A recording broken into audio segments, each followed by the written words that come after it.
In Boston, okay. My first one's a little forgettable though. So. Yeah, I didn't remember, but how did your training change, if you will, to prepare for the second time and such a great race? We did a lot more hilly long runs this go around, and we actually did less workouts on hills. Yeah. But we did a lot more hilly long runs to just kind of tire the legs. Yeah, that was a big thing. And did you get on Jeremy Ranch Road? We did not. It No, was, too it was snowy. most of the year. So what's your pick in the Utah Salt Lake area for those runs? Where do you like to go? We were in a place called Mapleton, Utah. We call it the Jared Ward Loop. Oh, okay. We passed right by Jared Ward's house, and Yeah. we do this as this was his Boston Marathon long run course.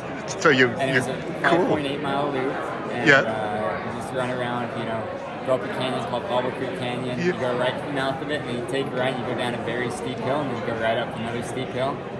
And it's to prepare you for a race like Boston, where you're never really running flat, and it's always hard. Excellent.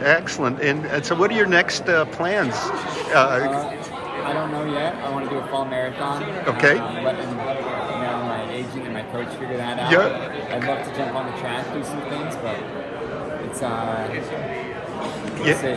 Well, great. You look really fantastic out there. Maybe the last mile or so, or a couple miles.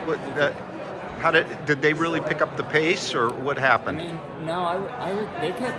Anytime I took the lead, I would try and push it. Yeah. And then, I would get a little frustrated with running into the wind.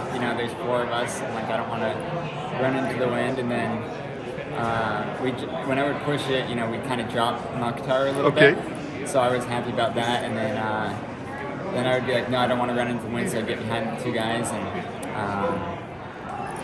it'd slow down. Yeah. And Mukhtar would catch right back up. So it was a little frustrating, but it's racing. Like, if I'm not going to leap into the wind, Mukhtar's going to stay there. So we just go back and forth, and then 300 to go. My legs were just not pushing. I was just too fatigued to speed up at the end. So I was just pushing to the finish line, and it was enjoyable. Yeah, you look really sensational. Congratulations. Come back to Boston. Will do. And best of luck the rest of the year. Rest up a bit, too. Will do. Thank you. Bye.